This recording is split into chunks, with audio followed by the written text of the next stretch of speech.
భోగ భాగ్యాలనిచ్చే భోగి ధరణి ముద్దాడి మురిసే నింగి ధాన్య రాసులతో ఇలతులతోగి పచ్చని ప్రకృతి పరవశించగా వచ్చే సంక్రాంతి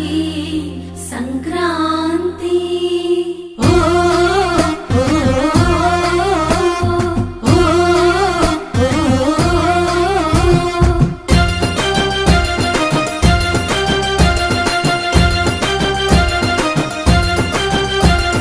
రంగు రంగుల ముగ్గులు రస నిండు గుండెనే చుట్టూ సుక్క బొట్లు సూపుల కళ్ళం వేసనే నట్ట నడుమ నవ్వుల పువ్వుల గొప్పెమ్మ చూడే రతనాల పల్లెకు సంబురాలు తెచ్చి సంక్రాంతి నేడే దక్షిణాయనాన సూర్యుడు దిశను మార్చి ఉత్తరాన భానుడు నడవంగానే లమ్మ పొత్తిల్లు మరవంగ ధనధాన్య గారాలు విలసిల్లగా వచ్చింది